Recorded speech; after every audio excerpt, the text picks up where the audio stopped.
যুক্তরাষ্ট্রের president Donald ট্রাম্পের ইরানের সঙ্গে ব্যবসা করা যে কোনো দেশের উপর 25% শুল্ক আরোপের পরিকল্পনা পশ্চিমা দেশগুলোর কালোবাজি এবং তাদের উপর চাপ প্রয়োগের চেষ্টা হিসেবে প্রত্যাখ্যান করেছে রাশিয়া।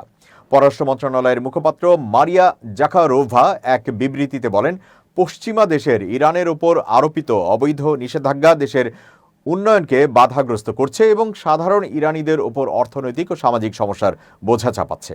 জাখারোভা বলেন, ইরানের বিরুদ্ধে শত্রুতাপূর্ণ বাহ্যিক শক্তি সামাজিক উত্তেজনা কাজে লাগিয়ে ইরানকে অস্থিতিশীল এবং ধ্বংস করার চেষ্টা করছে। কুখ্যাত কালার রেভলিউশন পদ্ধতি ব্যবহার করা হচ্ছে, এ খবর দিয়েছে অনলাইন আনাদুলু এজেন্সি। তিনি আরও বলেন, ইরানের অভ্যন্তরীণ রাজনৈতিক প্রক্রিয়ায় এই ধরনের বাহ্যিক হস্তক্ষেপ অগ্রহণযোগ্য। ইরানি সরকার সমাজের সঙ্গে গঠনমূলক সংলাপে বাধ্য এবং শত্রুতাপূর্ণ পশ্চিমা নীতির নেতিবাচক অর্থনৈতিক ও সামাজিক প্রভাব নিরসনের কার্যকর উপায় খুঁজছে।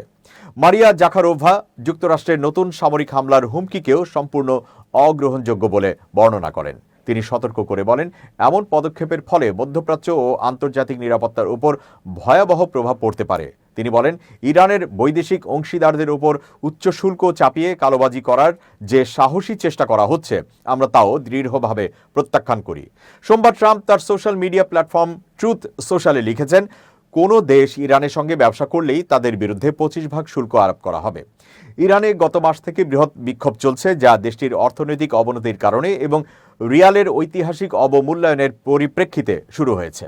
ইরানি কর্তৃপক্ষ যুক্তরাষ্ট্র ও ইসরায়েলকে সশস্ত্র বিশৃঙ্খলাকারী সমর্থন দেওয়ার অভিযোগ করেছে।